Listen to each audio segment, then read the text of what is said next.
It's about to break. I'm your host, Steve Van Metre, and thanks for joining me today. In our lead story today, a former political elite is saying the economy is headed off of a cliff. And this validates what we talked about in the show yesterday when I said that the Bureau of Labor Statistics faked this non-farm payroll report to give the impression that the economy is much better than it looks. And when you start to look at the broad picture here, what do you see? Economists are saying we're headed toward a recession. CEOs, we're headed toward a recession. You're seeing the Fed boxed into their own rhetoric saying, look, we can't cut rates because inflation's too high. And now you're seeing a former political elite that was in charge of the U.S. Treasury saying, look, I don't care what the payroll report says, we're headed off of a cliff. But I want you to take away from today's show is the probability, the likelihood that we are actually going to see a soft landing here is pretty good. And what you're going to see is the Fed come out and champion, hey, look, we did it. We engineered the soft landing. But what I want to suggest to you is actually going to be a pause before we head off the cliff. Let's head over to Bloomberg where we picked today's story up with a headline. Summer sees risk of a sudden stop in the economy after the job surge, and this makes no sense. Why would he say that?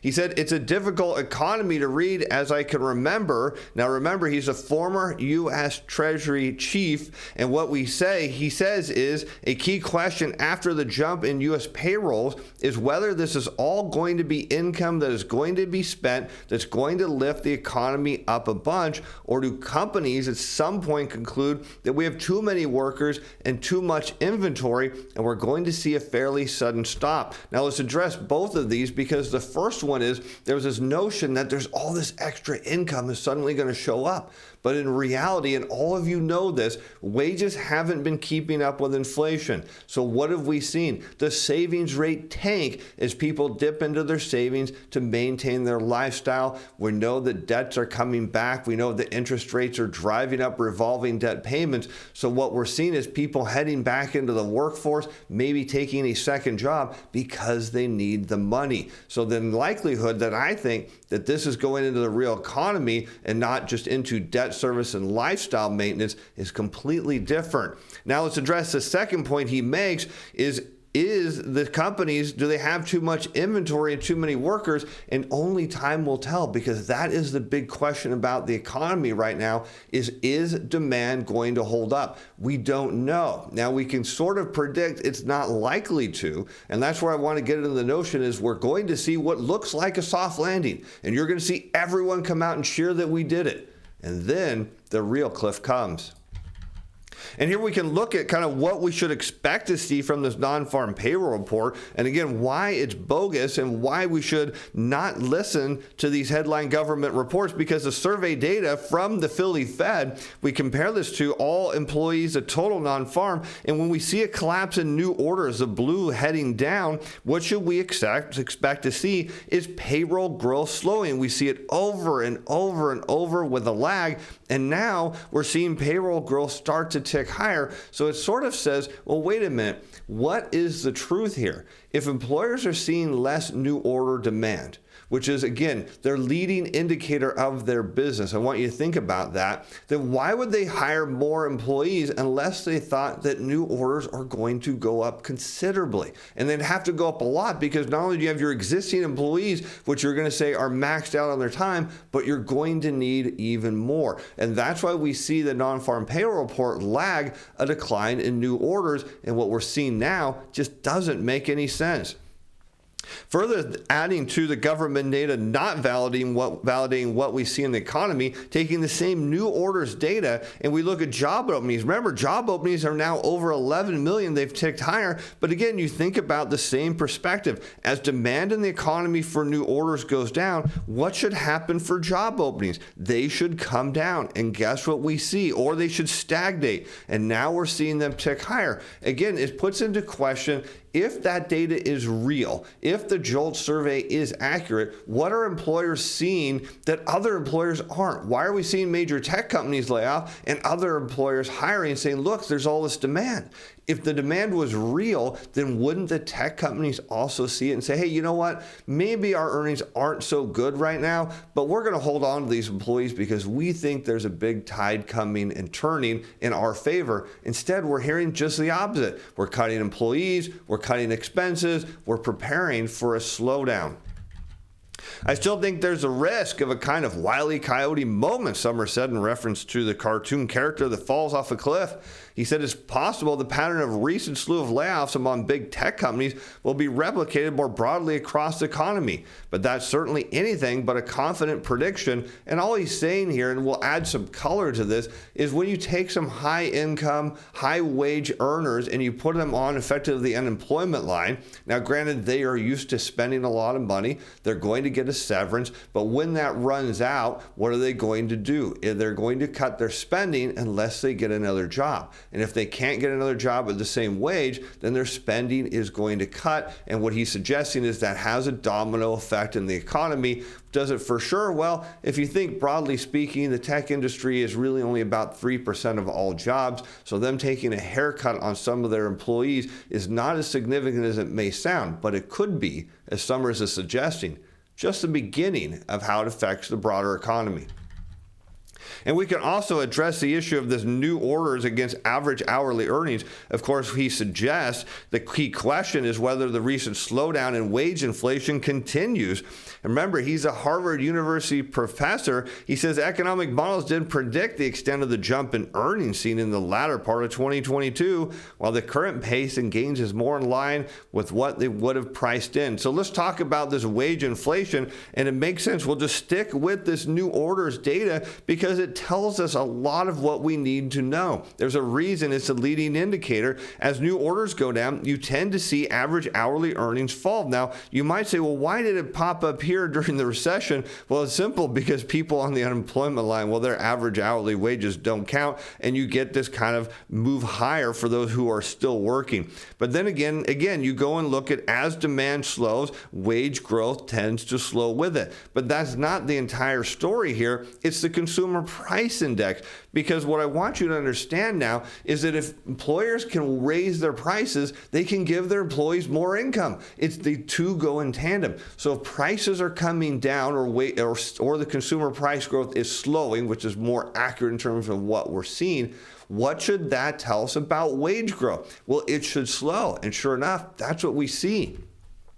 Looking at this chart here, we see the consumer price index against average hourly earnings, and we note that they have been lagging, of course, the consumer price index. And what this suggests is that indeed wage growth should slow down, and that's not necessarily a good thing, but it's what policymakers want. The question he now asks is whether that inflation is going to continue to decline rapidly. He said if it doesn't, that it will make a so-called soft landing in the economy more challenging. What's baffling is I'm going to show you in one chart, Summers, why inflation is coming down. Maybe I should forward him a copy because this tells us everything.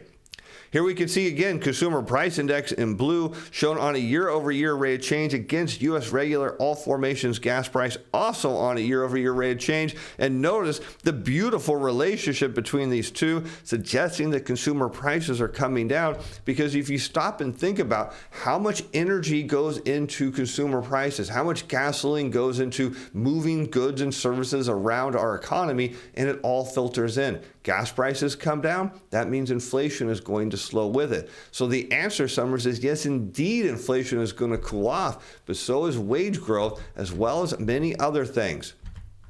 I think the Fed's doing a good job of portraying substantial uncertainty in the economy. He said policymakers are recognizing it's going to be very hard, and they're going to have to try to interpret the data month by month, and there are a lot of surprises. Now let's address why a former Treasury Secretary would say this about the Fed, because he's backing them up here. He's saying, look, they're saying it's really uncertain, that they don't really know. But remember, you have the Federal Reserve that has more PhD economists in its payroll than anyone else in the the world by a mile. So how can they be uncertain about anything? They should be rather confident. So what the Fed's trying to do here is say, look, we're not really sure what's going to happen here. So if something goes wrong, it's not our fault. And that's what you see Summers here trying to say is, hey, look, they can't figure this out. Well, nobody can, and they're doing a good job of letting everyone know that if something goes wrong, it's not their fault.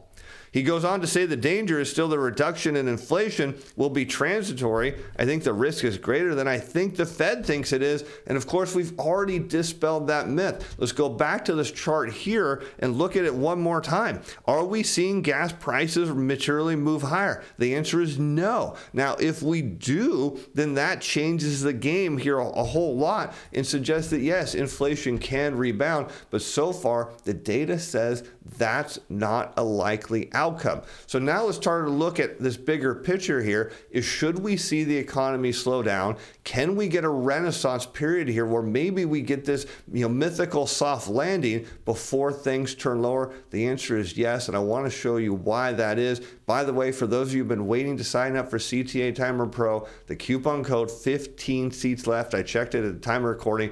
Grab it. Price then is at 30 once the coupons are gone. Let's talk about this. We got the core U.S. factory orders tumble in December as ISM manufacturing plunges. And again, as the factory sector goes down, it's an indication of where the broad economy is going. Following November's slump, minus 1.8% month over month, the biggest drop since the COVID lockdowns this year from Zero Hedge. And despite weakening ISM, this is the survey data on the manufacturing sector, analysts expected U.S. factory orders to rebound by 2.3% in December. However, while it did rebound, it only rose 1.8%, the best since January 2022, which was pretty good. However, this is where we get to the real story here. The pain was in the core data, which excludes transportation, which tumbled 1.2% month over month for the sixth straight month, leaving the year-over-year growth declining to 3.99%. Now, I want you to keep in mind there is a good reason the core is different than the headline, because Boeing picked up a whole bunch of airplane orders. You strip out transportation, and now you start to get to the real picture here, is that all of a sudden you're seeing real information telling you the economy is slowing. And let's look at this next chart. Because here we see the U.S. manufacturers' new orders excluding transportation, again, showing a decline here, going into periods where we almost, look at 2015, 2016, where we almost had a global recession. We were headed that way. Here we see 2019 into 2020 as we headed into the pandemic. Remember, the economy was slowing into recession then too. Here we see it again from really lofty levels, but I want you to notice this chart now. We'll take that new orders of durable goods, excluding transportation, again, the core durable goods, overlay the total U.S. stock market. And here's what I want you to suggest, and what's going to happen is if we see a move higher in the stock market like we did in around 2000, it could push new orders back up. We see that happen around 2007 going into 2008. It pushed new orders up. And we see here again that happened around 2019. The stock market pushed up and new orders slowed a bit, but still held up. And now you see the market pushing back higher. There's your case for the soft landing, is the U.S. stock market gives us a feeling, gives some confidence to employers that maybe things will turn around. And instead, what you have is this literally calm before the storm. The economy slows down a little bit. Everyone says, hey, look, we did it. They cheer in the streets. The Fed comes out and says, see, we told you we're in charge of all this. We orchestrated it. We executed it. We delivered. And then the Wile E. Coyote moment comes, as Summer says, and the economy falls off a cliff. Wait for that to happen later this year. And with that, I'm Steve Van Meter. Thanks for watching. Thanks for being fans. Bye now.